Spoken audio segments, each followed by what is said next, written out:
y'all for another episode of Expansion Pack. You know, this man.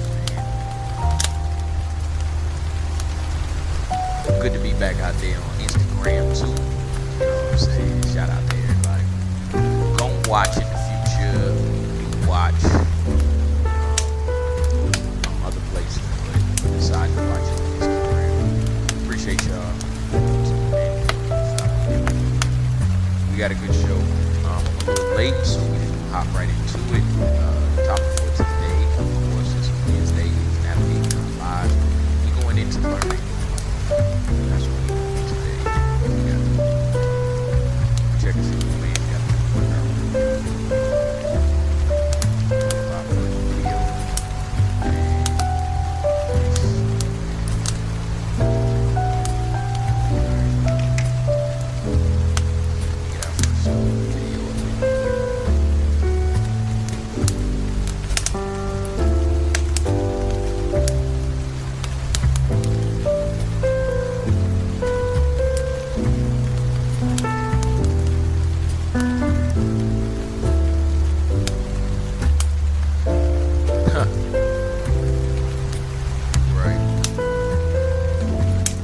first thing that came up was quantum physics for dummies.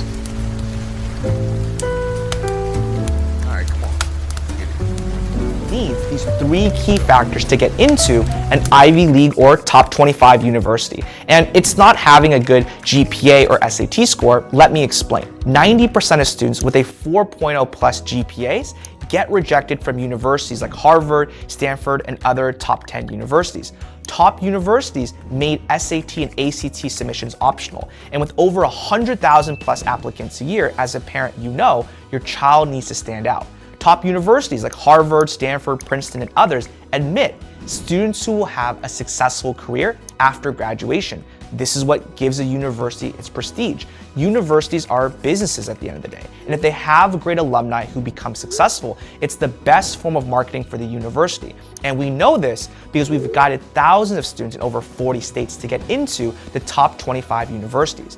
And we know that there are three factors in the admission criteria that universities are looking for. And that's why we have a free webinar where we go over these three main factors that prevent 6th to 12th graders from getting into the top colleges. And we cover the important parts of college admissions that are overlooked, why 90% of students with a 4.0 plus GPA are not accepted, what universities actually want in applicants but never say. Seats are limited, so reserve. Hi, this is Andrea Schulman again, and yes, you are smart enough to understand quantum mechanics, even if you don't identify as someone who is traditionally book smart. Today's video is entitled Quantum Physics for Dummies, and I really hope that you enjoy it. But first, if you are excited to watch today's video, please give it a thumbs up, and also please remember to subscribe and comment. Your engagement promotes my work and keeps me in business, and I truly do appreciate it. All right, let's go ahead and break down quantum mechanics in a very simple way. Now, the first thing to understand about quantum physics is that it's different than classical physics. Now, classical physics is really about how physical objects move. All right, so physical objects like this tennis ball, how do they move? Quantum physics, however, focuses on quantum particles. Now, what's a quantum particle? It's a very fancy name for something you probably learned of in school, which are the building blocks of matter. See, if you've heard of something called a proton, a neutron, an electron, a photon, those are examples of quantum particles, although there's many other kinds of fancy quantum particles as well. But for the sake of this video, all you really need to know is that a quantum particle is the building block of matter. Okay, so if you take physical matter and zoom in with a really high-powered microscope, if you get inside deep enough, what you'll find is that physical matter is made up of atoms, which are in turn made up from quantum particles. And so while classical physics focuses on how matter moves, physical matter moves, quantum physics really focuses on these building blocks of matter, the inside of the atoms. How are those particles moving? Now, physical matter behaves in a relatively predictable way when we look at it through classical physics. If I let go of a ball, it'll drop to the floor. And so if you think of, in school, maybe you learned of Isaac Newton and that story of the apple falling on his head, that's really classical physics. And again, it's very predictable. So if I understand the size and the weight of this object, and I know that I'm throwing it at 10 miles an hour, and I know the approximate wind velocity, I can reasonably predict how long it's going to take this ball to travel a given distance. And because we can see physical matter, we're very familiar with it behaving in a very predictable way. But while physical matter and classical physics behaves in a very predictable way, when we zoom on in and start looking at quantum particles do not behave in a very predictable way. And understanding the basics of quantum physics and how quantum particles move will give you a very strong appreciation for how your reality is constructed, how physical matter is constructed, and what you can do to change physical matter, change reality in your life if you want to see things behave differently. So, how do quantum particles move? In a word, infinitely. See, in other words, if you drop a quantum particle, it doesn't just drop to the floor. It goes everywhere. See, it has been strongly suggested that quantum particles don't just exist in a particular location, but rather they also exist in something called superposition. Superposition basically means existing in many places at once. Superposition can also be described as being kind of like a wave or ripples. And so in essence, something like a photon could be seen or exist in a particular location, but it also simultaneously exists as a wave or as ripples throughout the universe. Now, if this sounds far-fetched, there is scientific justification to this claim. And if you'd like to learn about the scientific justification for the claim, I'd highly recommend looking into an experiment called the double slit experiment. Yes, I know all about the double slit experiment. So welcome if you missed the intro. We are just now getting started here on Expansion Pack. I'm your host, Dan F. Mann, as usual. I'm going to run me a one-on-one. So I just typed in learning for dummies. And this was the first video that came up. I ain't really went and searched no deeper. And it just so happened it's about quantum physics. I ain't even going to the one-on-one yet. Anyway, let's see what else they got. She fine. I'm gonna go ahead and subscribe to her, and she talking about quantum physics. Yeah, girl, you got me. Anyway, let's see what else we got. Ooh, let's learn about electricity real quick. Hey kids, are you in elementary school like us? Do you love science? Well, we love science! We ain't gonna watch this whole thing, but Electricity. Have you ever wondered what electricity is and where it comes from? In this video, we are going to talk about electricity found in nature, called lightning, and man-made electricity like batteries, power plants, and more. Electricity found in nature is called lightning. Lightning is an electric current and is super hot, even hotter than the surface of the sun. Lightning occurs when small bits of ice bump into each other as they move around in a cloud together and create an electric charge. When the cloud fills up with these charges, it interacts with the opposite charges on the ground, kind of like the positive and negative sides of a battery. Lightning strikes, and you have an electric current. Electricity is all around us. Think about a day in your life and all the things you use electricity for. Would you be okay living without these things? But what exactly is electricity and how does it work? Are you ready for an introduction to electricity? Electricity is created when electrons move from one atom to another. When the electrons are moving, they produce something called an electric current. There are two types of electric currents: direct current and alternating current. Direct current is the power that comes from batteries, fuel cells, and solar cells. Batteries have a plus and minus sign on them. The plus sign stands for positive, and the minus sign stands for negative. We only gonna listen The to a electric little current bit in more the of this. batteries always flows in the same direction and in a loop from the positive to the negative side. Batteries power things like game controllers, flashlights, phones, even the TV remote we fight over. Fuel cells also work like batteries, Could you except imagine having to they learn all don't of need this to be again? recharged. Let me Fuel go forward cells real quick. electrons. Another example of static electricity is when a balloon is rubbed on your hair. You might have tried this trick before. It's fun. Yes, it is. No more of that.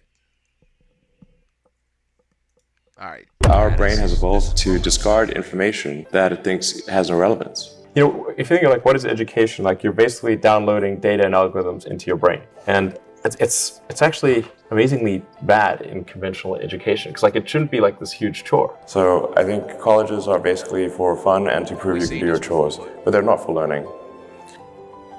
You're self-taught? Yeah. Well, self-taught, yes, meaning I don't have an aerospace degree. So how did you go about acquiring the knowledge? Well, like I said, I read a lot of books, talked to a lot of people, and have a great team. It's important to teach problem solving, or teach to the problem, not to the tools. So this would be like, let's say you're trying to teach people about how engines work, or you could start by a more traditional approach would be to say, well, we're going to teach you all about screwdrivers and wrenches, and you're going to have a course on screwdrivers, a course on wrenches, and all these things. And this is a very difficult way to do it. A much better way would be like, here's the engine. Now let's take it apart. How are we going to take it apart? Oh, you need a screwdriver. That's what the screwdriver is for. You need a wrench. That's what the wrench is for. And then a very important thing happens, which is that the relevance of the tools becomes apparent. You don't need college to learn stuff, okay? Everything is available basically for free. You can learn anything you want for free. It is not a question of learning. Is right there. There is a value that colleges have, which is like, seeing whether can somebody work hard at something, including a bunch of sort of annoying homework assignments, and still do their homework assignments, and kind of soldier through and get it done. That's like the main value of college. And then also, if you probably want to hang around with a bunch of people your own age for a while instead of going right into the workforce. So I think colleges are basically for fun and to prove you can do your chores, but they're not for learning. Generally, you want education to be like as close to a video game as possible, like a good video game. Like, you do not need to tell your kid to play video games. They will play video games on autopilot all day. So if you can make it interactive and engaging, then you can make education far more compelling and far easier to do. So you really want to disconnect the whole grade level thing from the subjects. Allow people to progress at the fastest pace that they can or are interested in each subject. It seems like a really obvious thing. I think like most teaching today is a lot like vaudeville, where, and it's... After this video, your life is never going to be the same. So I need you to stop whatever you're doing and give me your... And as a result, it's just not that compelling. It's like somebody standing up there and lecturing to you, and they've done the same lecture several years in a row. They're not necessarily all that engaged or in doing it. If you think of like what is education, like you're basically downloading data and algorithms into your brain, Right. and it's actually amazingly bad in conventional education because like it shouldn't be like this huge chore. Like the more you can All right. gamify. He repeating himself.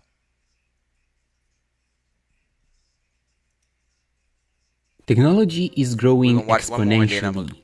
get With into a all talk that, for so y'all. does the amount of data. Although we can easily collect it via our devices, sorting and analyzing can be a time-consuming process. And this is where machine learning comes in handy. Machine learning is the science of getting computers to learn, act, and improve without being programmed by a human. Take your email inbox. Let's say that you want to tell the difference between a regular email and a spam email. One can develop a program that sends all of your incoming emails through a filter, looks for patterns, identifies them as spam, non-spam, and puts them into a folder. It's important to remember that machine learning only works if the problem is actually solvable with the data that you have. If you build a model that predicts condo prices based on the type of plants in each condo, it's never going to work. There just isn't any kind of relationship between the plants in each condo and the condo's sales price. So no matter how hard it tries, the computer can never deduce a relationship between the two. Machine learning stands on a big amount of data.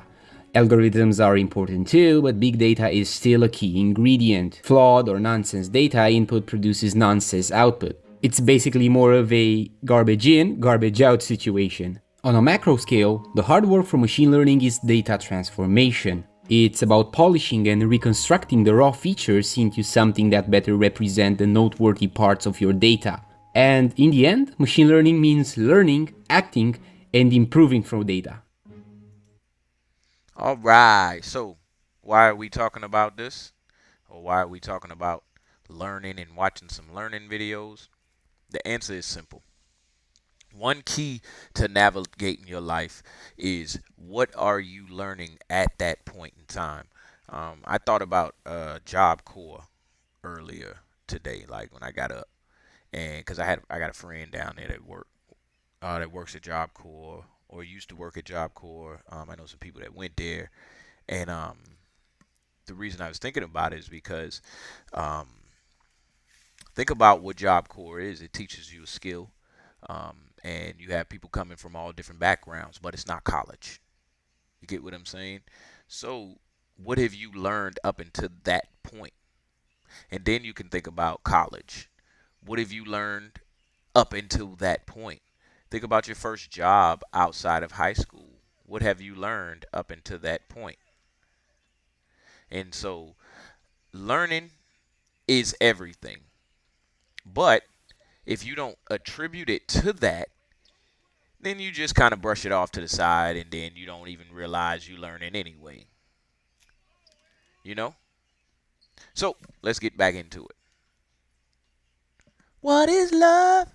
Baby, don't hurt me. Don't hurt me no more.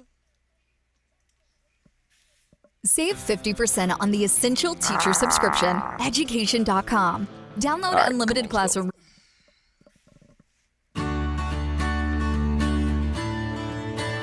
Meet your brain.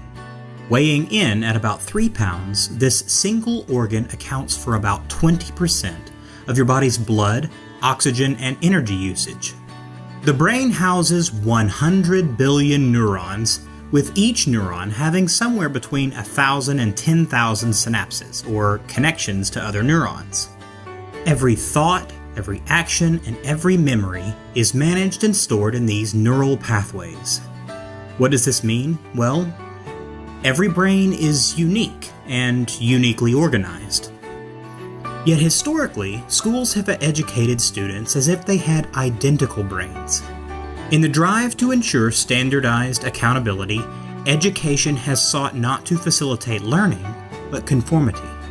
As the establishment of education systematically disassembles our students' creativity and motivation, students engage with new learning less and less and are not retaining learning in long-term memory. So how do we, the educators, design learning to facilitate this ultimate goal of long-term memory penetration? Well, we have to begin by hijacking their brains. There are basically 2 ways to do this, by providing the brain with a pleasurable experience or a painful one. Unfortunately, the more powerful of the 2 is pain. A teacher can prepare the most incredibly engaging lesson ever, but if the student is experiencing physical, social, or emotional pain, The pain will hold their attention rather than the learning. To stop this from happening, we must begin by ensuring that each student has a safe, risk-free learning environment. So that leaves pleasure as the best way to engage the brains of our students. To make learning pleasurable, it must be relevant, meaningful, and enjoyable. So just ask yourself one simple question. Would I enjoy sitting in my class all day, every day? But remember, every brain is unique. Therefore, when introducing new information, teachers must provide students with multiple entry points to the learning. This means drawing upon students' interests, prior knowledge, and past experiences. Then, students often need multiple solution paths to connect with the new learning. When new information is introduced, the brain has to find a way to reconcile it with prior learning. This process is called cognitive conflict. Teachers often try to shield their students from cognitive conflict because the process can be frustrating. But to truly ensure that the information is mastered, students must be allowed to struggle and resolve their cognitive conflict. So how do we motivate students to endure this struggle? Well, research into cognitive psychology tells us that there are 3 key ingredients to intrinsic motivation. The first is autonomy. Giving students opportunities to make meaningful choices during the learning process gives them a sense of empowerment. The second is connection. This ingredient has 2 pieces. Students need to connect to each other collaboratively and also to the real world. This satisfies a relational need in the brain that helps motivate students. The third is the pursuit of curiosity in the progression towards mastery. This requires a balance between 2 variables, challenge and ability. If the challenge is low and ability is high, the brain becomes bored. If a challenge is too high and the ability is too low, the brain becomes stressed. A balance is needed between the 2. And when the brain finds a challenge that is perfectly balanced with ability, the result is called flow. And it is the most intense enjoyment of learning that the brain can experience. When the 3 ingredients of autonomy, connection, and progression towards mastery are mixed together in the brain, the result is a storm of motivation. But the brain still has 2 other key needs to be able to struggle through and resolve cognitive conflict. The first is activity. If the brain encounters new information in a passive state, the result is passive learning, which has little chance of being encoded in long-term memory. By activating the student's biology through movement and multisensory experience, the brain begins to experience active learning, which is much more memorable. The final ingredient for long-term memory learning is self-reflection. This is the pillar that sustains the student through the struggles of cognitive conflict to translate learning to long-term memory. When these brain-compatible strategies are applied every day in every class, the result becomes exponential. With each passing year, students recall more and more prior learning from long-term memory, and the cycle of learning only grows. Hey, what's up, Zanita67? All right, so now that we see how we learning, what it is that we learning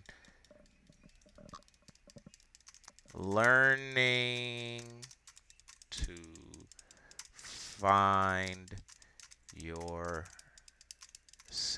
Bing.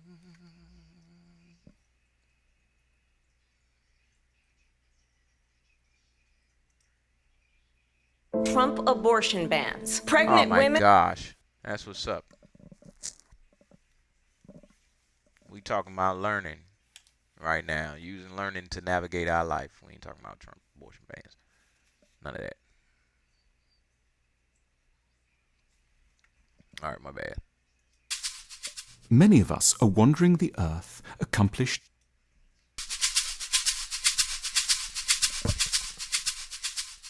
Many of us are wandering the earth, accomplished in many ways, capable of fulfillment at many points, but with a fundamental wound that stops us from becoming who we truly might be. We don't quite know who we are. It isn't, of course, that we can't remember the basics of our biographies.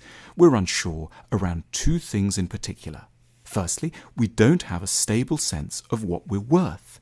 And secondly, we don't have a secure hold on our own values or judgments. Without knowing who we are, we tend to have particular trouble coping with either denigration or adulation. If other people decide that we are worthless or bad, there will be nothing inside us to prevent us from swallowing their verdicts in their entirety, however wrong-headed, extreme, or unkind these might be. We'll be helpless before the court of public opinion. We'll always be asking other people what we deserve before seeking inside for an answer. Lacking an independent verdict, we also stand to be unnaturally hungry for external praise.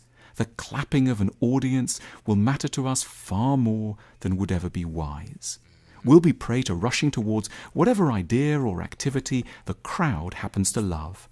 We'll laugh at jokes that aren't funny, uncritically accept undeserving concepts that are in vogue, and neglect our truer talents for easy, popular wins.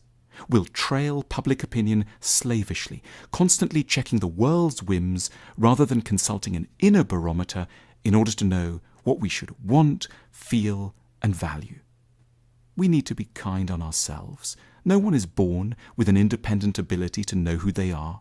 We learn to have an identity because, if we're blessed, in our early years, someone else takes the trouble to study us with immense fairness, attention, and kindness, and then plays us back to us in a way that makes sense and that we can later emulate. They give us the beginning of a true portrait of our identity, which we can then take on and enrich over the years and use as a defense against the distorting verdicts from hurried or ill-intentioned others. Knowing who one is really the legacy of having been known properly by somebody else at the start. This early identity building tends to unfold with apparently innocuous but life-saving small steps. "Oh, that must really have hurt," a parent might say in response to an upset, thereby validating an infant's own feelings. Or, "It's okay not to feel happy on your birthday," the parent might say at another point, delicately upholding an infant's less typical response to certain events. Ideally, the child isn't just known, he or she is also interpreted as likable. A good parent offers generous interpretations. They're on the side of the child and are always ready to put the best possible gloss on moments of ill temper or of failure, which forms the basis upon which resilient self-esteem can then later emerge. Now, that's the ideal, but it can, of course, go very wrong, and often does. A parent may offer mirroring that is out of sync with the reality of the child. "Look, who's such a happy little boy or girl?" a parent might insist, when actually the opposite is clearly the case, thereby badly scrambling the child's ability to connect with their own emotions. Or the parent might only lend the child a very harsh, punitive way of interpreting itself, repeatedly suggesting that the child is ill-intentioned or no good. Or the parent may simply not show very much interest in the child, focusing themselves elsewhere, so that the child grows up with a feeling that not only is it not worth cherishing, but also because it hasn't been adequately seen and mirrored, that it doesn't even quite exist. A feeling of unreality is the direct consequence of emotional neglect. Realizing that we lack a stable identity is a sobering realization, but we can, with a fair wind, start to correct the problem at any point. We need to seek out the help of a wise and kindly other person, perhaps a good psychotherapist, someone who can study us closely, mirror us properly, and then validate what they see. Through their eyes, we can learn to study, perhaps for the first time, how we really feel, and take seriously what we actually want. We can, by being witnessed generously, more often learn to take our own sides and feel increasingly solid inside, trusting ourselves more than we trust the crowd, feeling that we might be able to say no, not always swaying in the wind, and feeling that we are in possession of some of the ultimate important truths about us. having come to know ourselves like this, we will be a little less hungry for praise, a little less worried by opposition, and a lot more original in our thinking. We will have learned the vital art of both knowing and befriending who we really are. Most elusive aspects of ourselves. Follow the link now to learn more. Now that one was good. This how Dan gonna look when he get older. That's how Dan's supposed to look when he get older, apparently. I doubt it. But anyway, now that one was good. And that actually spoke to the point that I was trying to make about learning. Because that's the most important part of learning, is learning yourself. I say that because we know that. Now, let me get back into these 1v1s real quick. Let's get us another video up in here. I'll drop the link in the chat if anybody wanted to join and just, you know, have a little bit of a conversation with me. I'll drop it at 10. How to find your passion. Ooh, we're going to watch this. Let's watch this first. Today, we are formally inviting you. That's what's up.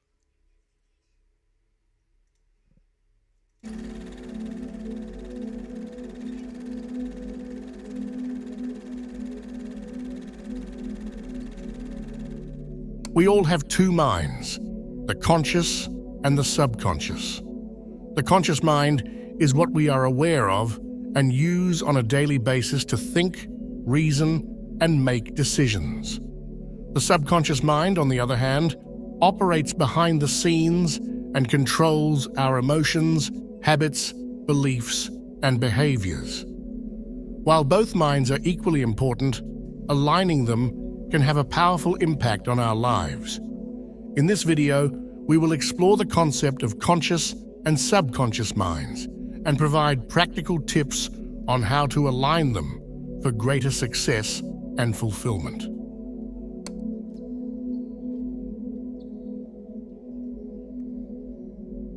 Our journey begins with gaining a solid understanding of the two types of minds we possess. The conscious mind is like the captain of a ship, standing at the helm and making decisions. It's characterized by logic, critical thinking, and decision-making capabilities. It's the part of our mind that's active when we're fully awake and aware, making choices based on rationality and current sensory information. It's also where our short-term memory resides, temporarily holding the information we're currently using or processing. On the other hand, the subconscious mind is like the vast, unseen body of the ocean, quietly influencing the ship's course.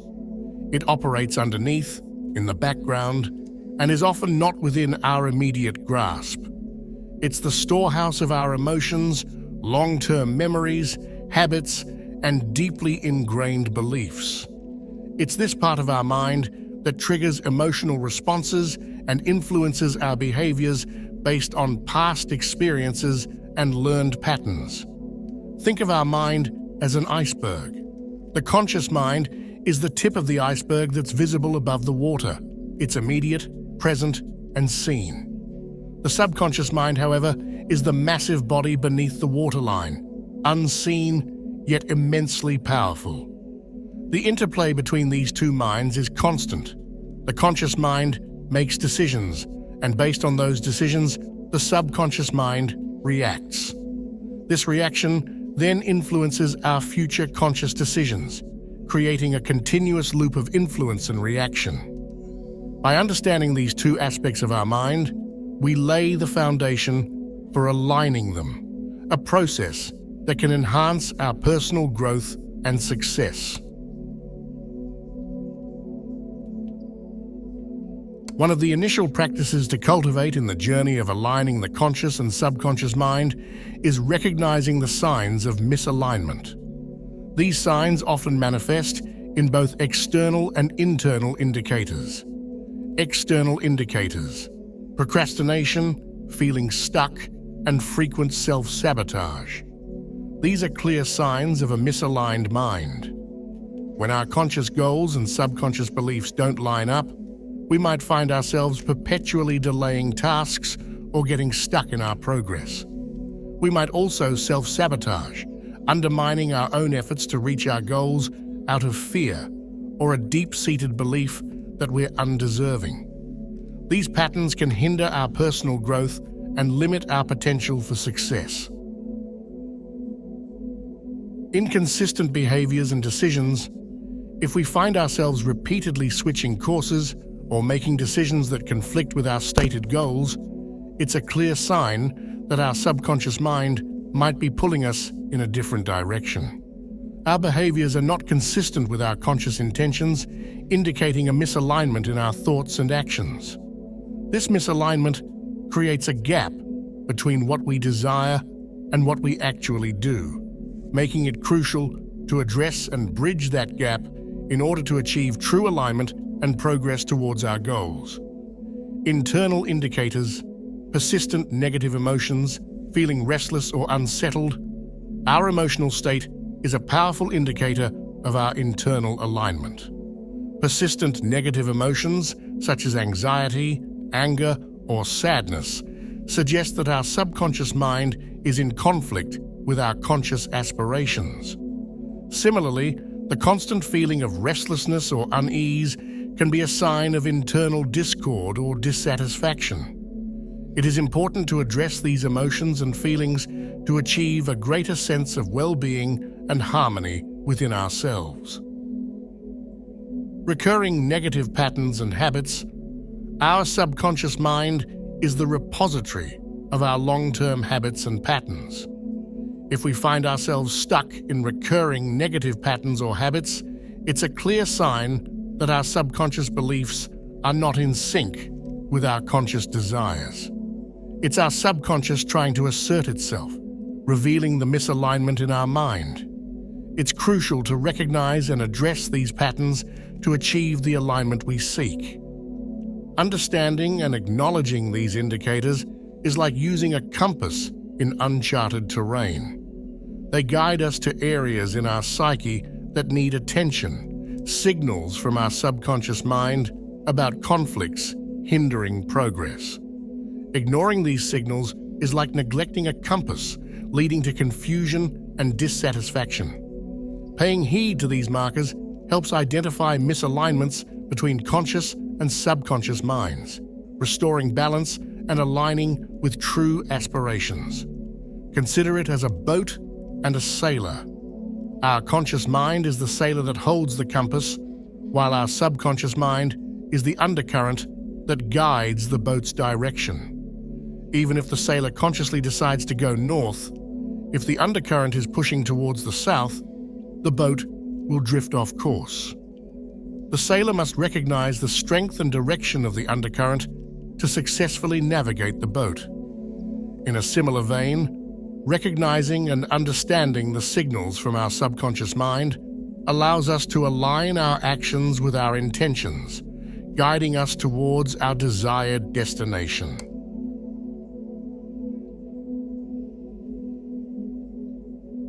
The journey of aligning your conscious and subconscious mind is akin to taming a wild horse.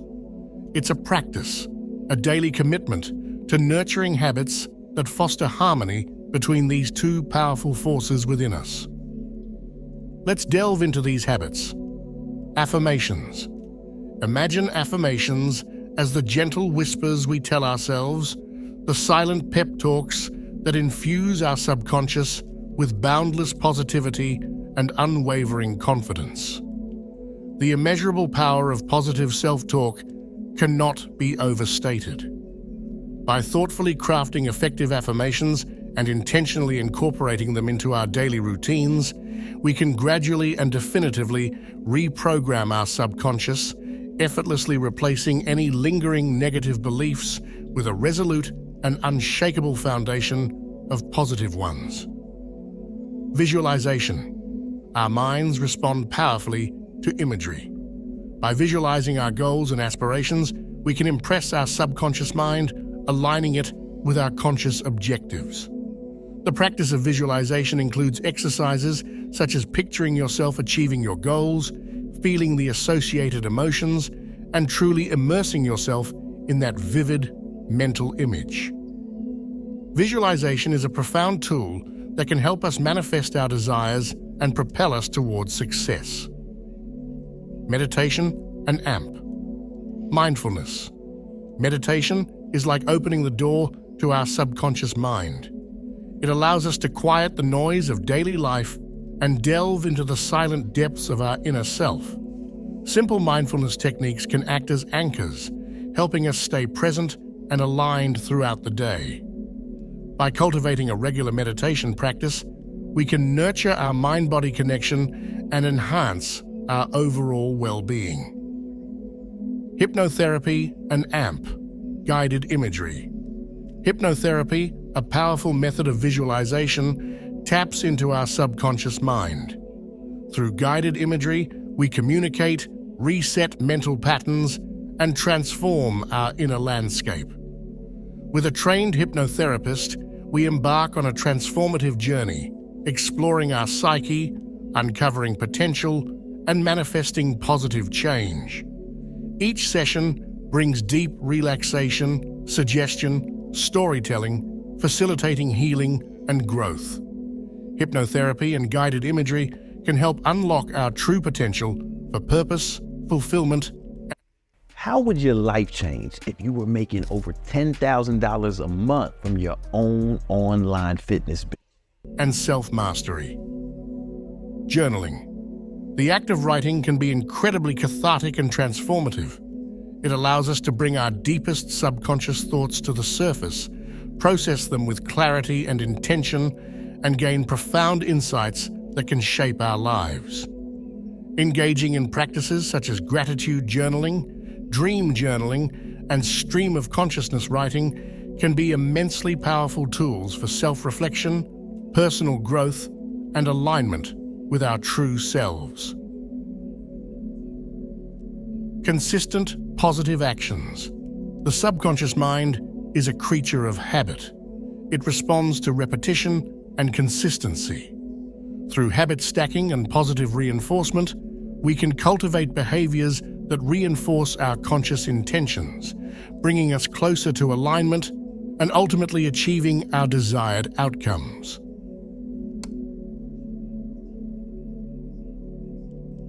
In today's fast-paced world, it can be easy to get caught up in external distractions and pressures. We are bombarded with information, demands on our time, and societal expectations that can pull us away from our true selves. This is where the importance of inner work comes in. Addressing past traumas. Unresolved trauma can cast a long and ominous shadow over our subconscious mind, often triggering reflexive responses that misalign with our conscious intentions. This disconnection can generate emotional turmoil and hamper our capacity for growth and change. Seeking professional help and therapy, such as cognitive behavioral therapy or exposure therapy, can be instrumental in navigating this complex emotional terrain, offering us the tools to confront, process, and eventually overcome past traumas. Limiting beliefs. Deep-seated negative beliefs can form insidious barriers to alignment, limiting our potential and confining our self-image. Identifying these restrictive beliefs is the first step to challenging them. Techniques like cognitive restructuring and positive affirmation can help reshape and replace these beliefs, enabling us to transform the narrative we hold about ourselves and our capabilities. The role of patience. The process of aligning our conscious and subconscious minds is not an overnight transformation, but a gradual, ongoing journey. It is vital to recognize and celebrate small victories along the way, reinforcing positive changes. Patience and perseverance are integral to this journey, allowing us to navigate the path to alignment with compassion and understanding. Remember, a journey of 1,000 miles begins with a single step. In the light of Confucius's words, "He who conquers himself is the mightiest warrior. The journey takes on even greater significance. This ancient wisdom acknowledges the immense courage and strength required to confront and transform our inner world, a conquest more formidable than any external battle. Self-mastery, the alignment of the conscious and subconscious mind, is a mark of true strength. It's about acknowledging past traumas, challenging limiting beliefs, and exercising patience throughout the journey. As we navigate and surmount these internal obstacles, we become mightier warriors in the battlefield of life. As we reach the end of our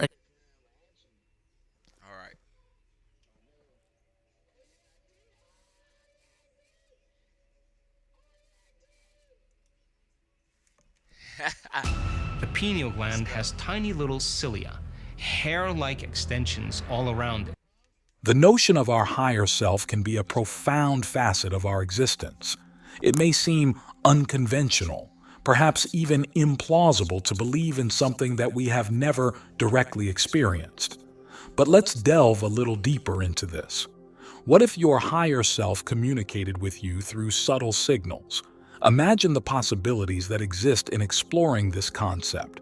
Think of your higher self as a presence that is almost within arm's reach, but often goes unnoticed as we navigate the complexities of our existence.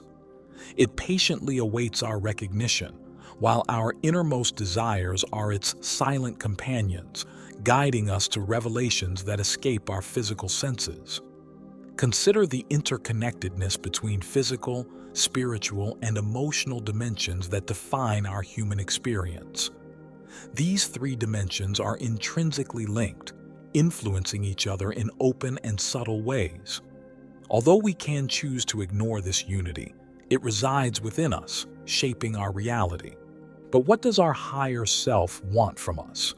I believe it yearns for our awareness of the world around us. It seeks to awaken our consciousness to the energies that permeate our environment. Because without this connection, how can we discern what is beneficial or harmful to our inner energy? So we have come together here today on this spiritual journey to delve into the mysteries of our higher self. Together, we will unravel the enigmatic signals that your higher self uses to capture your attention. So let's start with the first sign, the world of vivid dreams. These dreams are not mere nocturnal wanderings of the mind. They are a deep channel of communication from a higher dimension. When the higher dimension seeks to transmit a message, a sign, or a gentle warning, it does so through our dreams. So think of your dreams as a bridge between your earthly self and your higher self. In this connection, you may encounter events that transcend the boundaries of the past, present, and even the future. These dreams are a clear indicator that your higher self is striving to make a connection with you. For example, when your dreams reflect events that are currently happening in your life, they serve as a direct message from your soul, a call to nurture your passions and move forward. Now, let's move on to the second sign, a sign so subtle but so profound that it might have gone unnoticed until now. It's the phenomenon of mirroring yourself in the lives of others. Have you ever been talking to someone and found that your words and actions seem to be in sync with theirs, as if you shared the same opinion? Imagine a scenario where two friends are talking and the words of one friend echo those of the other. It's as if they were speaking from a shared consciousness. This, my dear friend, is the essence of mirroring and is the sign of higher self-communication. If you experience this phenomenon repeatedly while talking to other people, it could be a sign that your higher self is trying to transmit messages to you. To fully embrace and interpret these messages, it is essential to create moments of stillness. In these quiet moments, you will be able to deepen the connection with your soul, allowing its wisdom to guide you on your spiritual journey. Now, the third sign, a sign that resides within all of us, intuition. Your intuition is a beacon of truth and guidance, a precious compass for your life's journey. One of its remarkable qualities is its ability to provide warnings before events unfold. For example, imagine an everyday scene. You're on your way to work on a busy morning. While waiting for the subway, you are faced with two options for getting to the office: the usual route and an alternative that seems shorter but less familiar. You hesitate for a moment, considering which route to take.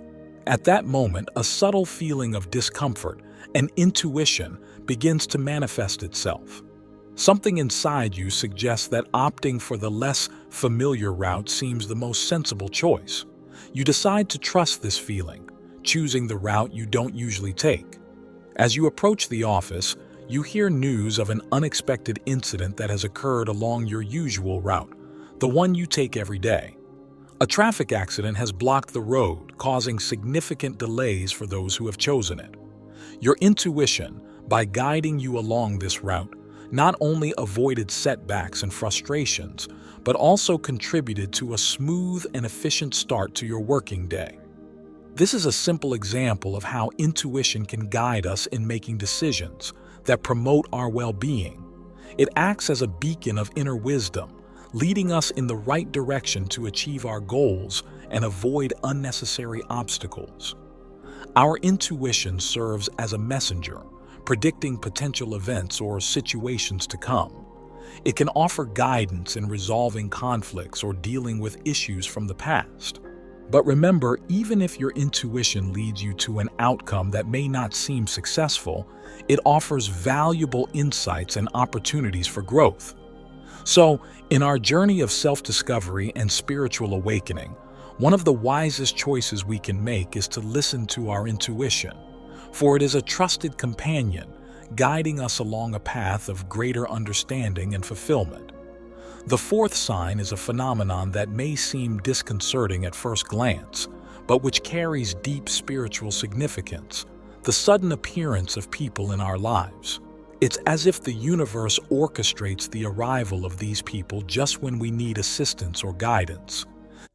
You can sell this $5 spatula on Amazon and compete with hundreds of other spatula sellers, or you can sell digital products on Amazon and compete with almost no one. You see, I use a brand new Amazon platform that's banned the sale of physical products.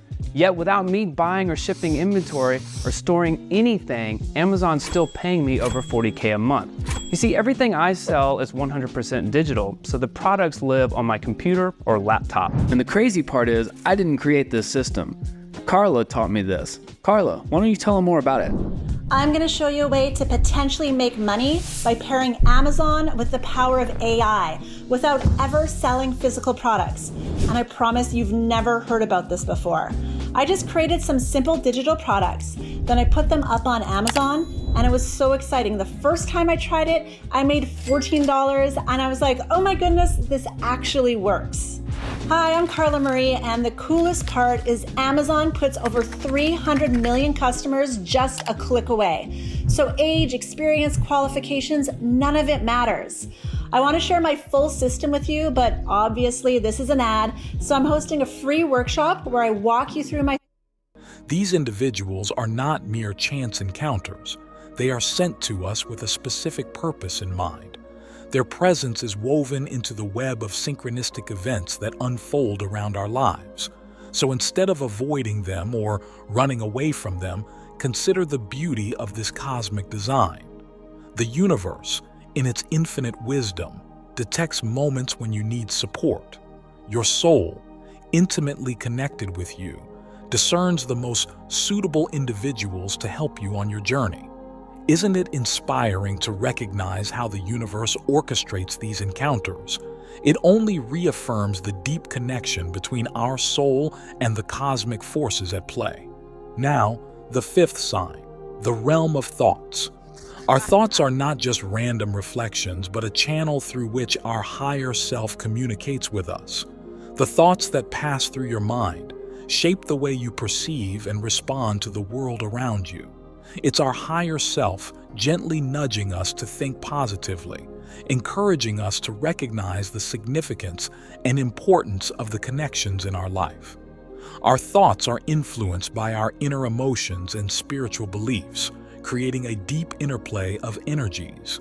In essence, our thoughts are a means of communication between our conscious mind and our higher self, which transcends the rational mind and is connected to our spiritual essence. Cultivating this connection involves practices such as meditation, self-knowledge, and mindfulness, allowing us to access the inner wisdom that guides our path on the spiritual journey and the search for our life purpose. Our thoughts allow us to reflect on our own lives, actions, and experiences. This process of self-analysis helps us to understand our deepest values, beliefs, and desires, which are important aspects of our higher self. Sometimes our thoughts take the form of intuitions and insights that cannot be explained purely by logic. These intuitions can be messages from our higher self, guiding us towards decisions and actions that are aligned with our true purpose and path. In this way, we develop a deep observation and understanding of our thoughts. So, by quieting the mind and connecting with the present, we can access a deeper inner space where our higher self resides. Our creative and inspiring thoughts come from a deep place in our being. And by following these inspirations, we may be honoring our higher self and contributing to our spiritual growth. When we learn to listen carefully to our thoughts, we can discern between the thoughts that arise from the egoic mind, such as worries, fears, doubts, and those that emanate from our higher self, such as intuitions, guidance, and unconditional love. This capacity for inner listening helps us to make decisions that are more aligned with our true self. The next sign is the separation from certain individuals in our lives. As we embark on our journey of growth and self-discovery, we may find that some people, while once part of our lives, now seem to be holding us back. Why is this happening, you may ask? The answer resides in the evolution of your higher self. Over time, as you commit to becoming a better version of yourself, you begin to attract more positive and enriching relationships into your life. This magnetic attraction towards positivity can lead to a gradual distancing from certain people. What's fascinating is that some of them may be undergoing a similar transformation, and this mutual separation can occur without animosity or ill will. You'll notice that you start to connect with people who think like you, people who encourage your personal growth and support your journey. But it's important to recognize that separation can be a challenging decision. It can awaken complex emotions and create a sense of inner turmoil. However, in these moments, it is essential to keep an open mind and trust in the guidance of your higher self, which is leading you towards a path of greater fulfillment and alignment. The sixth sign is the intensity of our emotions. If you often find yourself immersed in strong, deep emotions, this may well be a sign that your higher self is trying to communicate with you. As you strive to connect with your higher self, this can evoke a spectrum of emotions, both positive and challenging. These emotions can manifest as powerful waves in your consciousness.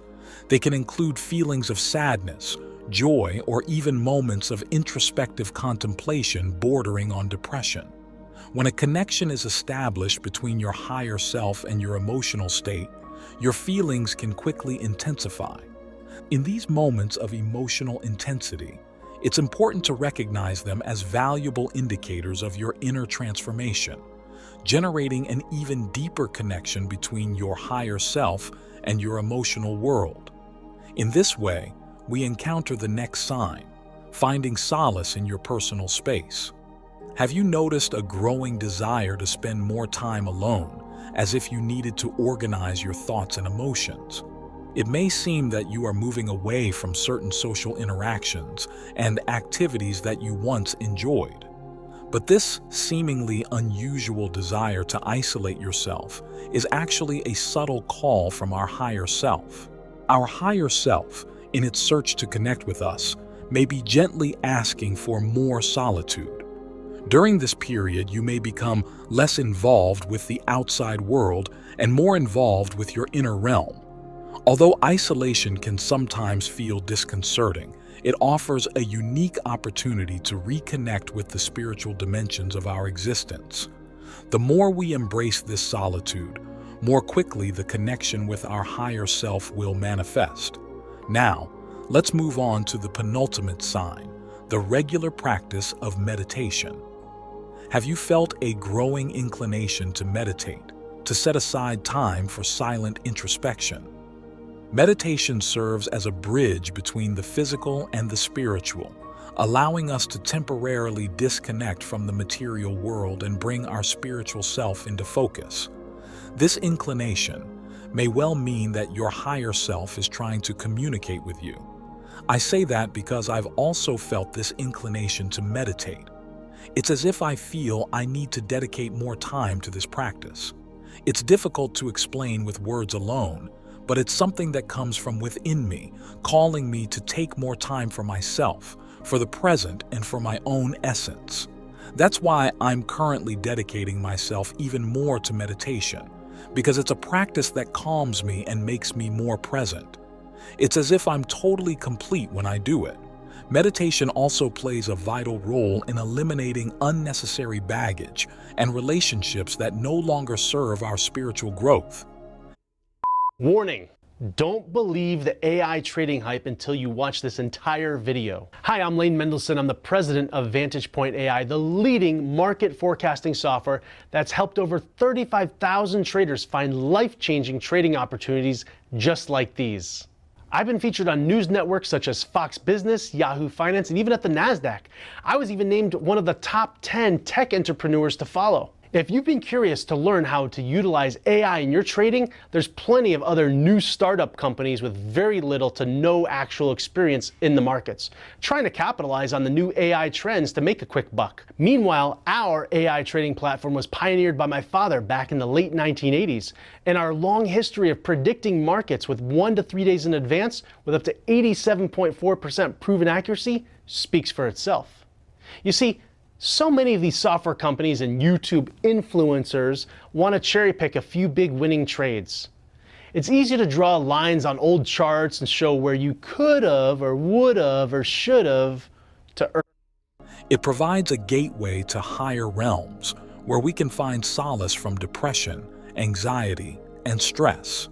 By connecting with these higher dimensions, you can gain valuable insights and improve your ability to handle life's challenges.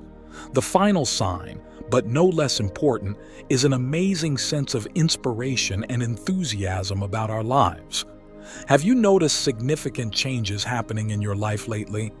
These transformative changes are a direct result of your connection with your higher self. As this connection deepens, we become more creative, focused on our goals, and committed to self-improvement. This intensified connection promotes an open mind and courage to face the challenges that come our way.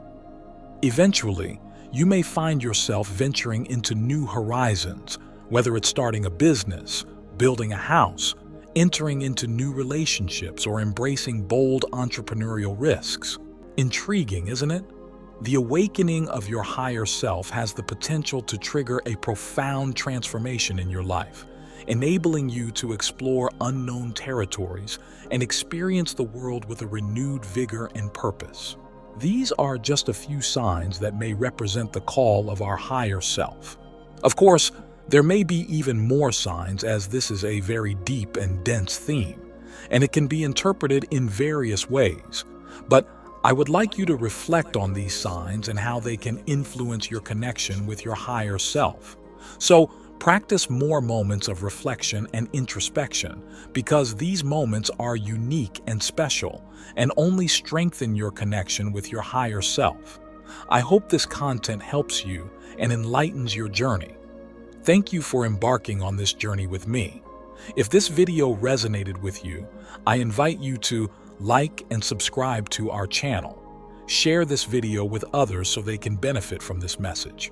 And don't forget to leave a comment below sharing your thoughts, reflections, and experiences.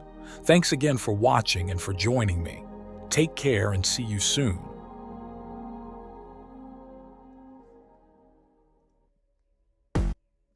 All right.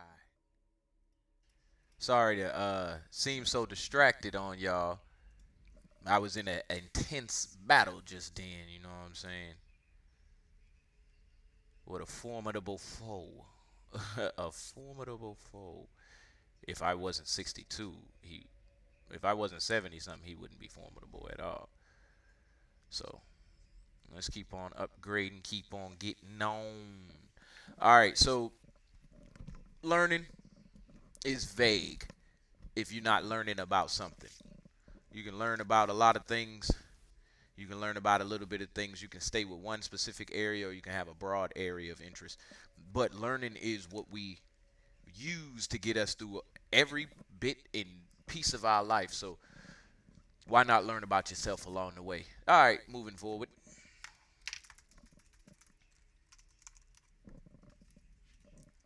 Learning how to live. Let's watch some fun.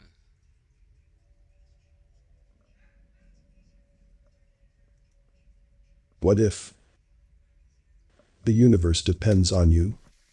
The widely accepted Newtonian model of reality is now getting questioned, as it is based on separation. That is, you the man, is living in a physical world, a world that obeys certain physical laws, like gravity or thermodynamics, and nature or the universe is separate and independent from you. But with the advent of quantum physics, things have changed. But this change is only in the world of science. It is nothing new in the world of spirituality. It was taught thousands of years ago by Hermes Trismegistus. That is, as above so below, as below, so above. Meaning, the world is a hologram, a light matrix that is likened to a mirror. It reflects back the consciousness that is being projected onto it. Essentially, quantum physics is coming to the same conclusion. That is, this reality that we live in might not be independent at all, as it might be getting shaped by the observers or the consciousness of man. You might be causing reality to appear a certain way.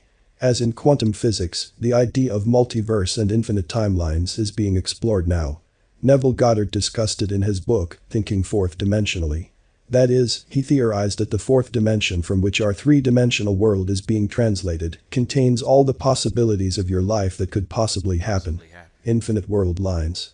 Now in quantum physics, as Dr. Joe Dispenza suggests, there is an infinite field of possibility, containing all the outcomes that you could possibly experience in your life. This infinite field of possibility or quantum field can loosely be considered the all that the book The Kybalion talks about, from the teaching of Hermes Trismegistus thousands of years ago. To put it simply, if there is a field of infinite possibility and it contains all the possible outcomes of your life already, what determines which timeline you are experiencing now? Time is a 3D thing only. It is just a concept that is helpful in linear life that we live in this three-dimensional reality. Thus, time doesn't exist. So, in the higher dimension, all that you could be already is a fact. But you are here, living this limited life in this particular timeline. What is determining this particular timeline for you from the infinite possibilities in the fourth dimension? This is where the Newtonian model is slowly crumbling. And we are slowly moving from separation to unity consciousness. That is, the quantum field responds to the consciousness that is interacting with it via thoughts, feelings, and its state of being. This field is materializing that outcome or timeline for you that you have accepted for yourself via your state of being, thoughts and feelings. What you believe yourself to be, the mirror reflects back at you. If you do not smile in the mirror, you will not be shown a happy face. The mirror depends on you for its reflections. If you smile, it reflects a smile. The all, God, source, the quantum field, is mirroring your inner world. As the all, intended creation to experience infinite existences. Unique experiences, all the way to infinity. You see, the all will not meddle with your freedom of choice, as that spoils the fun. As it wants to experience unique adventures in life. Thus, in a way, it depends on you, the consciousness living a unique life, to continue the expansion of the all. Your freedom of choice is available to you at any given moment. You can right now smile into the mirror of infinity. And with some delay, but invariably, it will smile back at you. The delay is only in the three-dimensional world. As this experience is linear, it must follow a series of events to lead up to the change in the mirror. But invariably, it must reflect what the individual is projecting to it. as it is being translated from the fourth dimension where it is already a fact that Neville talks about. Thus, if you persist in your assumption of who you want to be, it must obey. The mirror has no will of its own.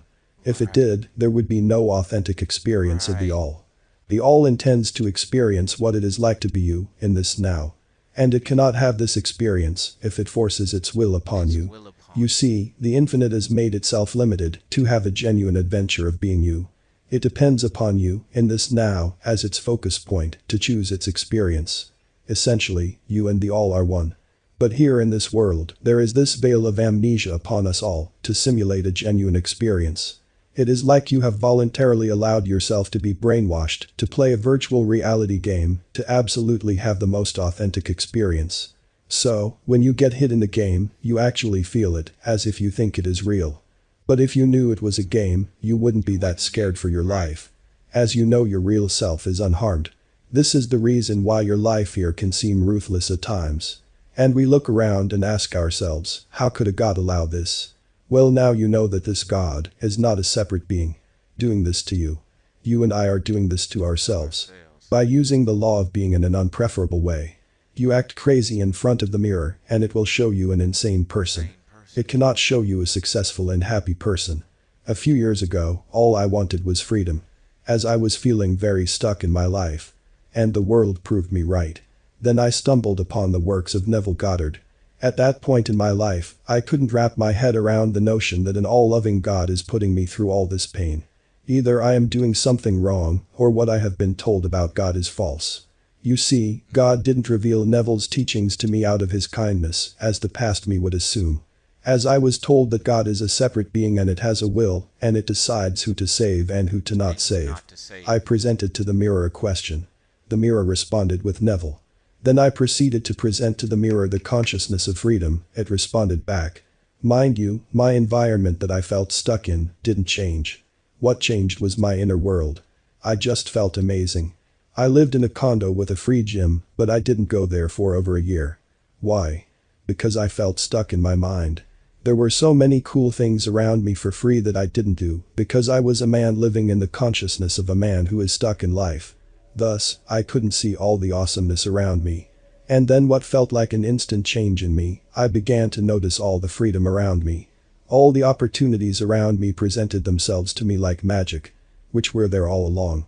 As the book Acres of Diamond by Russell Conwell talks about. That is, a man was discontent from his life as he heard stories of fortune by other farmers. These farmers discovered diamonds on their land and became rich beyond their wildest imagination. He sold his acres of property to someone and went to search for diamonds, not knowing that his own property had acres of diamonds lying around. The point is, before looking at the outer world, look within. Who you are being right now. Are you a man stuck in life? Well, the mirror will reflect exactly that, and nothing else. As the mirror, or quantum field, God, or the all, depends upon you. You are the captain of your ship, the master of your fate. I have learned this shift firsthand in my life. As when I was stuck in life, I hated my job and wished for financial freedom. Thus, I began to project into the mirror. I am earning a lavish, steady, dependable income, doing something I love with ease. And the mirror reflected back ease of finances and a good life that I am satisfied with now. Alright, so, the big question is, in a world of unlimited distractions, where do we find the space to decompress? We're just gonna keep on running. Normally, we focus on our dreams and take great steps to align our intentions with the universe. But have you ever asked yourself why the path to manifestation isn't always a direct run? The universe, it seems, has a remarkable way of guiding us through a series of intermediate steps, not to stop us, but to sculpt our readiness for the grand stage of manifestation itself. Think of these steps as cosmic assessments, opportunities for us to demonstrate our genuine commitment and readiness. The universe, in its wisdom, is testing our resolve. It's as if each trial is a cosmic nod, a whisper that asks, "Are you really ready for the treasures you seek?" The truth is that, once we have overcome these trials, the universe opens the vault of our desires. The idea of manifesting, of bringing our dreams into our reality, is truly enchanting. The attraction is undeniable, a world where our deepest desires can emerge. However, this path has its challenging moments. During this phase, we are usually faced with two fundamental questions: what really sustains the art of manifesting, and why do so many stumble on this path? We can all stumble at first. Manifestation is the union of intention and alignment. Sometimes, instead of an immediate wave of positive change, a wave of challenges greets us. It seems that the universe is presenting us with the opposite of our desires, a disconcerting enigma, indeed. For example, we choose our goals, embracing positivity, wealth, new opportunities, and inspiring connections in our lives, but sometimes, it seems that the path takes a curious turn. In this intricate web of life, we can find ourselves entangled in circumstances that seemingly contradict our intentions. Even our financial situation can worsen, and the challenges seem to multiply. A disconcerting experience that leaves us questioning the course of events. In the midst of this intriguing phase, we must remain firm in our aspirations, even as we wonder why the tide has turned in such a contrasting direction. In moments of solitude, clarity emerges. We realize that the universe, in its enigmatic wisdom, has a unique method to its apparent madness. It's a test, a litmus test of authenticity. The universe is, in essence, sending a question: do your desires originate at the core of your being? Are you genuinely prepared to embrace the reality you seek? This is a journey of truth, of discovering our most sincere desires, and committing to embodying them. Take, for example, the desire for immense wealth. It's a common aspiration, but the journey to such wealth requires a transformation, just like any other. A transformation in the type of person who can exercise wealth responsibly, for example.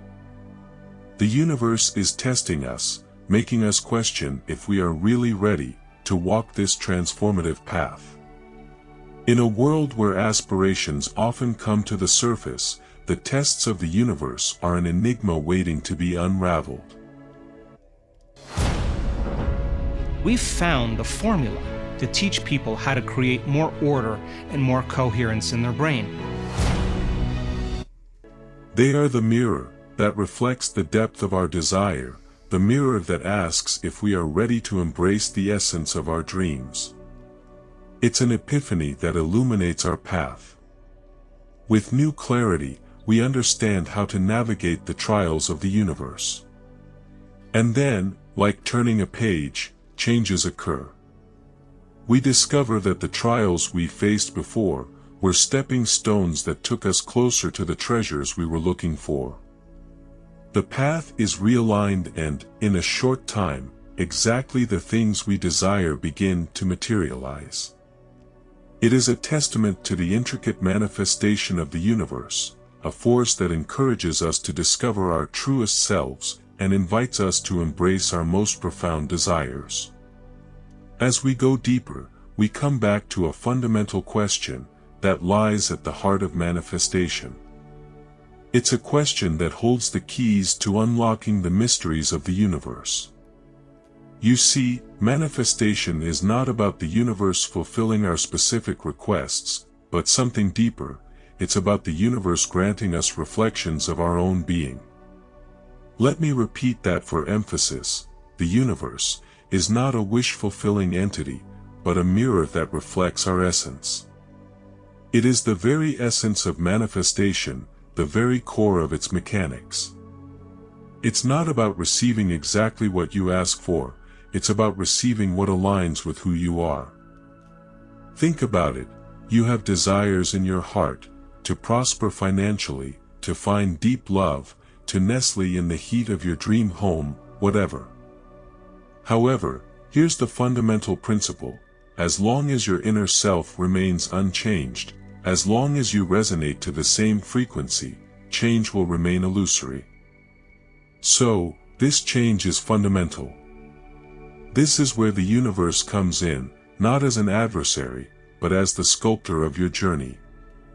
The universe throws up challenges as a way of inviting us to transform, to change our perspective.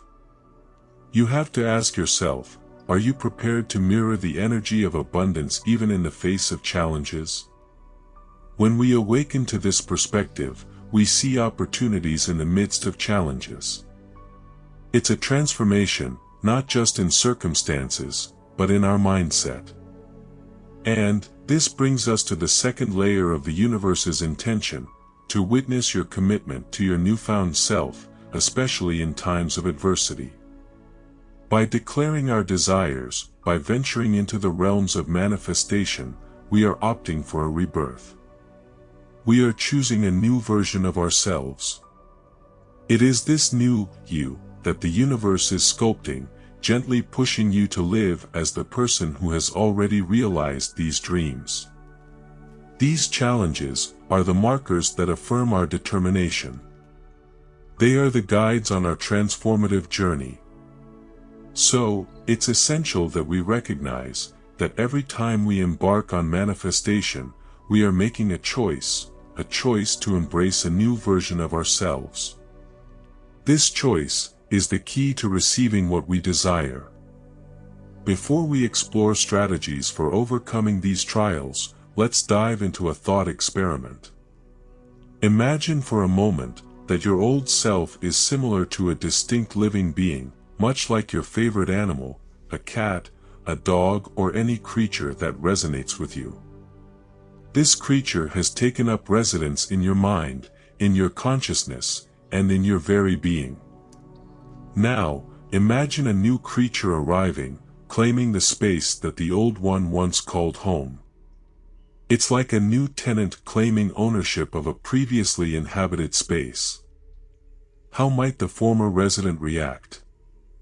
The old creature would challenge the newcomer, trying to maintain its dominance, or it could begrudgingly accept defeat and move out. This metaphor serves to illustrate a crucial point. When the process of manifestation encounters obstacles and becomes more arduous, it is often a sign that your old self, your past patterns, are rebelling against this transformation. But take heart in understanding that this resistance means the imminent dissolution of the old self. Now, let's delve into how to effectively navigate these trials set by the universe. The first step is to greet the rebellion of your old self with a sense of gratitude and even happiness. Because when your old patterns and self-image rebel, it is a clear indicator that they are on the verge of disappearing. This resistance, counterintuitively, means the crumbling of the old to make way for the new. But many people, when confronted with these signs, recoil. They are frightened by the notion of upheaval, fearing the unknown territory of change. At this crucial moment of rebellion, they regress, preserving their old self. But we are here to recognize and understand the importance of this upheaval. And when we understand its importance, we realize that rebellion from the old self is a precursor to transformation. We are able to grasp the essence of this metamorphosis and embrace it. With this courage, we understand that the more the old self rebels, the more it falls apart. Each day becomes a chapter of dissolution, a gradual disappearance of the old self. And through this journey, a remarkable evolution takes place. The second facet involves embodying the attributes of the new version we seek to become. For example, when faced with a challenge, don't focus on scarcity and complaining. An evolved mindset responds differently, with a sense of abundance and security. On your own journey, when you encounter challenges, contemplate how the you aspire to be would deal with these situations. In those challenging moments, try a simple exercise. Imagine stepping into the mindset of this realized self. Then just reflect, how would he approach this challenge? How would he respond? Inhabiting this mental space offers a wealth of guidance. By embodying your future self, you are immersing yourself in the wisdom of experience. It's like consulting a mentor who has been where you want to be. This concept can be a foundation for overcoming obstacles and tests. Now, let's move on to the next step of the journey, celebrating your progress. Stop for a moment and consider this: every step, however small it may seem, is a triumph. The path to manifestation is not an instantaneous transformation, a mere movement of the pulse that results in immediate success. It's a gradual evolution, a daily commitment to becoming a better version of yourself. With every sunrise, you add another brushstroke to the masterpiece of your growth. So, embrace this idea and allow yourself to celebrate with each step forward. Did you skillfully overcome a challenge today? Did you handle a situation with newfound grace? Applaud yourself, even if it seems like a small achievement. By celebrating these mini victories, you are sending a powerful message to your subconscious. You are reinforcing the notion that you are making progress, moving ever closer to your aspirations. But, I'd like you to remember, we're all in the making. So instead of aiming for such instant transformations, embrace your time, respect each step of your unique journey. What are you doing? You spend all this time working out, eating right, getting in shape, but you're not making any money.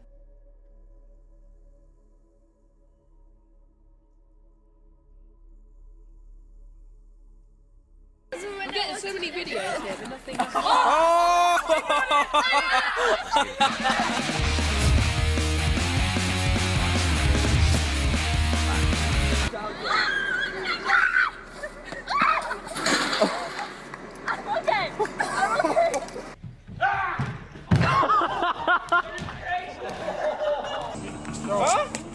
What is it?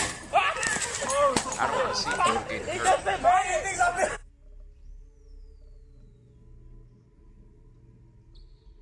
Alright, let's just get this in.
just some fun videos so I can keep playing the game.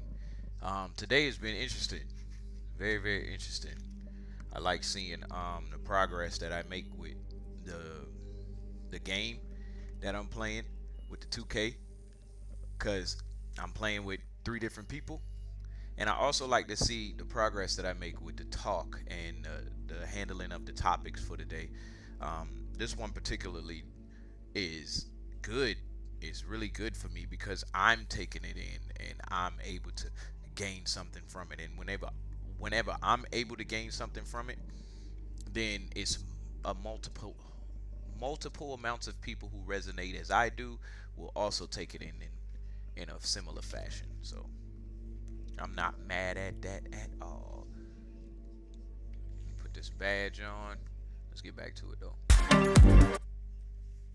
I'd much rather hear some more affirmations before the end of the show.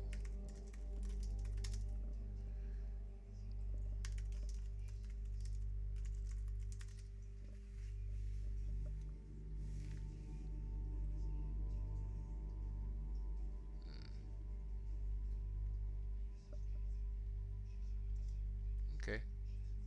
I don't think we looked at... Oh, that was an ad. Never mind.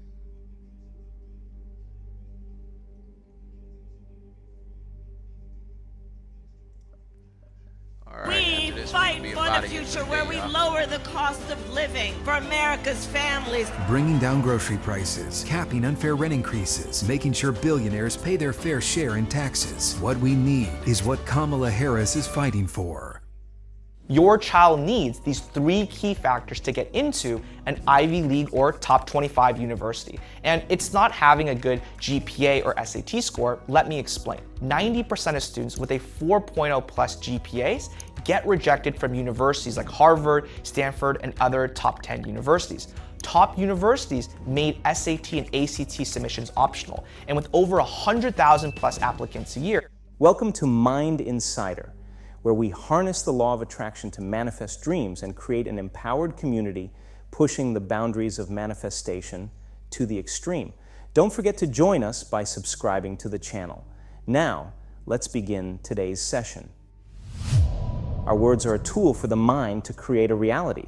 These 3 words are commonly used by most people in their daily lives without even knowing the adverse effects of these words on their lives. These 3 words that we believe to be so common are blocking the positive manifestations from coming into reality in your life. We use these words without even knowing their adverse impact on our lives. As soon as you become aware of these words and remove them from your daily vocabulary, you will find out very soon how they can change your life. The law of attraction will begin to work positively in your life, and you will begin to see great results. Let us begin by looking at each word one by one and understanding their impact on our lives. The very first word that people use commonly in their daily conversations is the word I hope. When you say the word, I hope that there is a negative energy attached to it. There is a negative emotion that is hiding behind the word hope. The world holds emotions that you believe that you can't get something in your life and you are waiting for a miracle or by any chance for it to happen. You are saying that you do not believe that it will happen, but maybe some magic will occur. And we will get there by saying, so you are putting yourself in a state of deprivation. You are saying that you do not believe that you are worthy of something good to happen to you. It comes out so casually that you don't even realize it. I hope that I get rich. I hope that I can get wealthy. I hope that I could have a good life. I hope that I could have a great life. I hope that I could find my perfect soulmate. I hope that I could live a healthy life. I hope that good opportunities would find me. I hope that everybody around me would love me. I hope that I get the promotion. I hope that I can buy my dream car. I hope that I could buy my dream house. I hope that my friends or lover don't betray me. I hope I could be able to travel around the world. I hope. The continuous use of these words in your daily lives is creating a vortex of negative energy around you. If you want to use the effective law of attraction in your life to manifest your desires into reality, then you have to understand that the law of attraction works on the basis of your energy. Only the energy that you radiate into the universe is what is going to come back to you.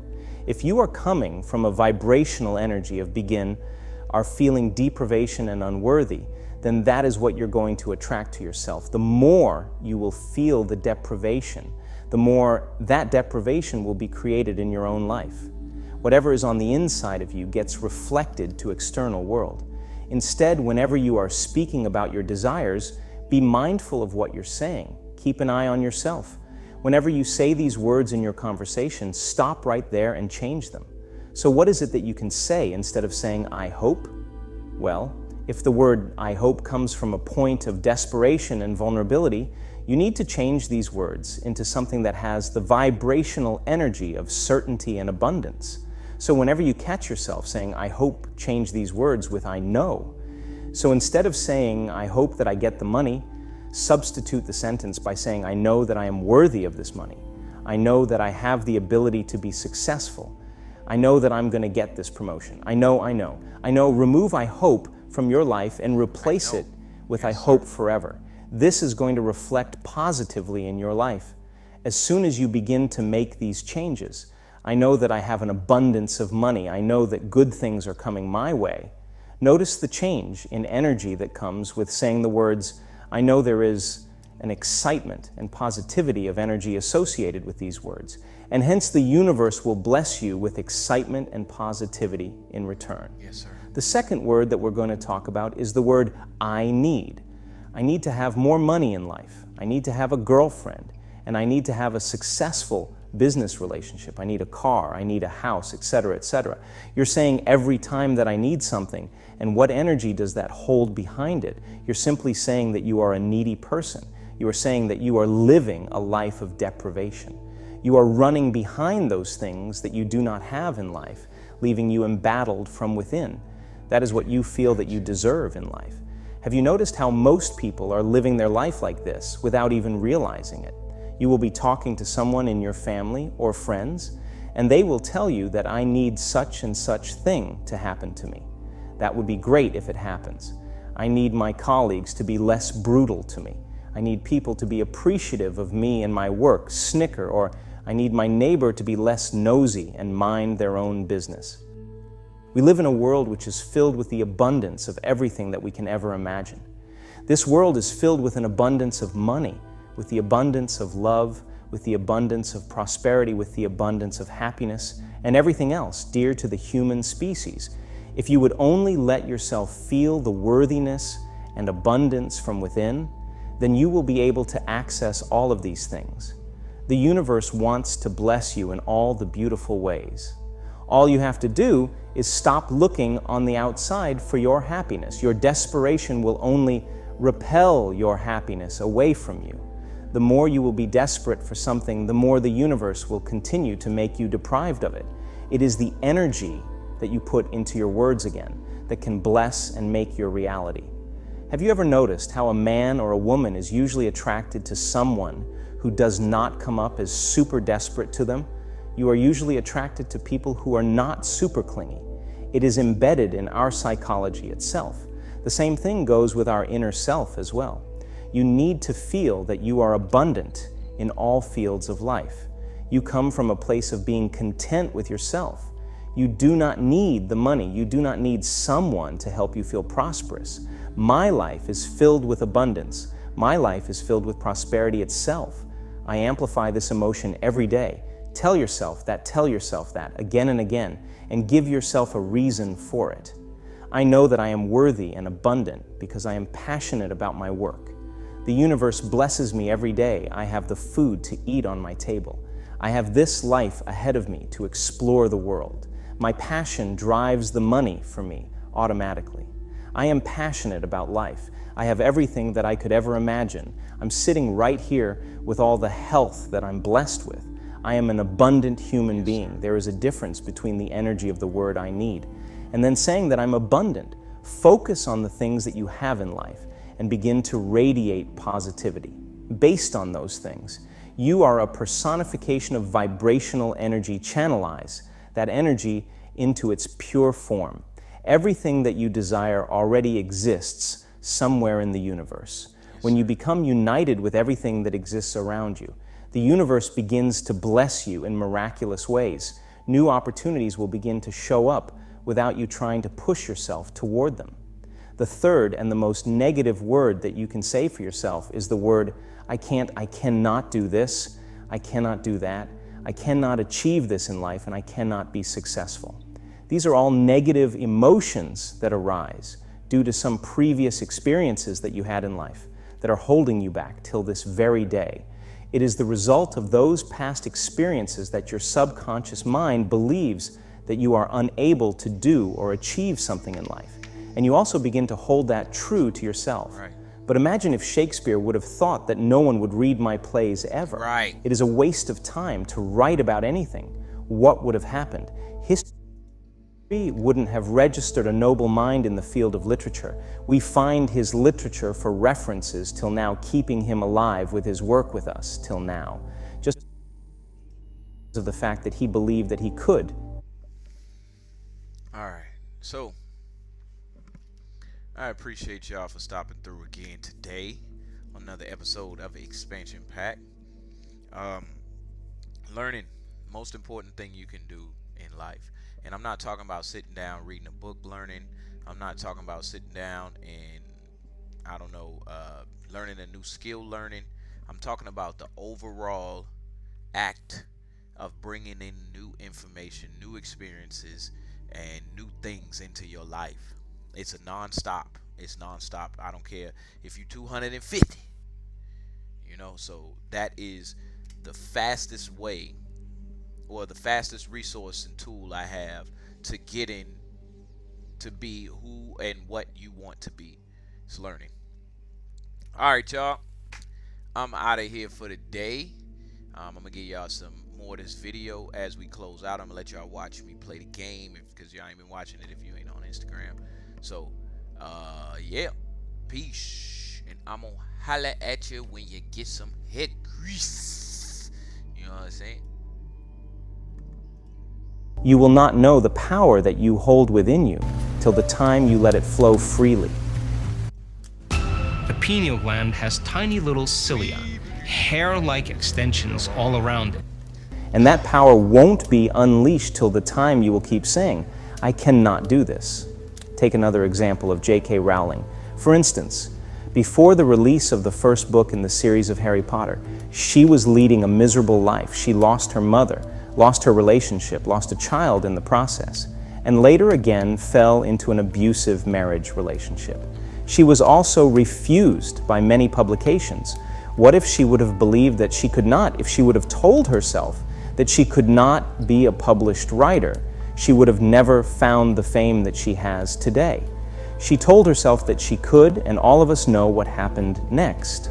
Her books were sold out from the bookstores, and she became a world-renowned author.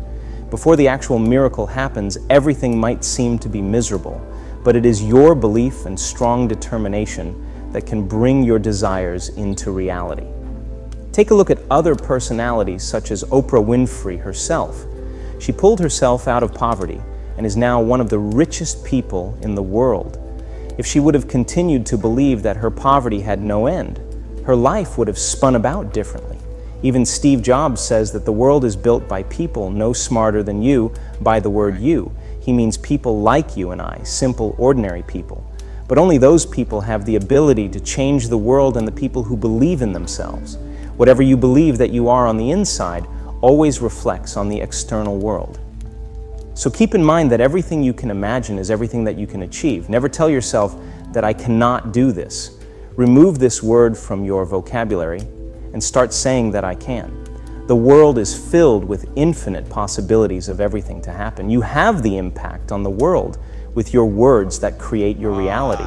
Look at people like Elon Musk, who has a dream to colonize Mars, for which we all know that he has started the program SpaceX. That is his vision, that he believes that he can bring into reality. One day when he was to ask that how he was able to compete with NASA in order to launch his program, he simply responded that he reads a lot of books. Chuckle, you can see how he is focused on his vision only without being insecure about NASA. He is doing what he is doing because he believes that he simply can. So make this decision for yourself today that you are going to change your life for the better, because you have the power to change your reality. You hold everything within you that you have always desired. Make this decision today that you are going to change your life. Within the next 6 months, you can get that money that you always wanted. You can get your dream job, you can get your dream life. Stop asking yourself why and start telling yourself why not. Why can't you have it? You can have it in your life with positivity and happiness. You have the ability to be the best version of yourself today. You deserve to be happy. You deserve to be prosperous. You deserve to be abundant in life. You will meet new people who will fill your life with excitement and positivity. Positive attitude will attract more positivity into your life. Begin to invest in yourself and stop telling yourself that you cannot do it. You can do everything that you can think of. Believe in the power of yourself, and trust me, amazing things will begin to happen to you.